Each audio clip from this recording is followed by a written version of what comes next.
I started my presidency at James Madison University very deliberately with a listening tour, asking people the question, why Madison? What makes this a special place to live and learn and work? And I got a lot of interesting responses, but most of them really focused on the relationships here at James Madison University, the very close faculty-student interaction both in and outside the classroom, that emphasis on individuals and getting that kind of personalized attention. Often you only see that at smaller liberal arts colleges. At major research universities, especially undergraduates, sometimes get lost. So it was important to me and to the university as we continued to grow and evolve that we would not lose that emphasis on personal relationships. And when I think about this evolution to be a national research university, part of what makes JMU truly special is that we are continuing to combine the very best elements of what you see at those small liberal arts colleges. We do have that sense of community. We do have those close relationships between faculty and students.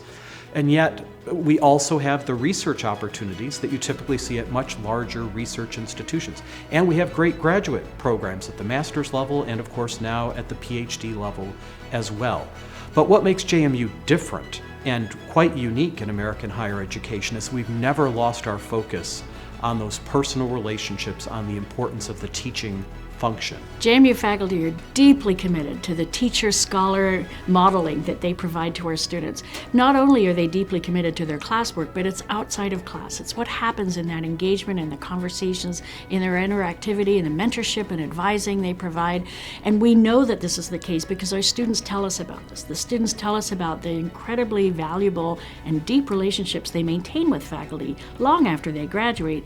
And we know that the faculty value this part of their role because of the way that they value their time and the way they spend their time, the way they talk about teaching, the way they talk about their students. It's very distinctive here. When you look at this category of national universities, there aren't very many that look like James Madison University, and so we have a real opportunity to be intentional about carving out a unique niche in American higher education, combining those best elements of some smaller colleges that focus exclusively on undergraduate education with the opportunities you see at much larger research-based universities. But you have to be intentional about it and build the infrastructure to support and value faculty who care deeply about teaching, who want to interact with students and with undergraduates in particular.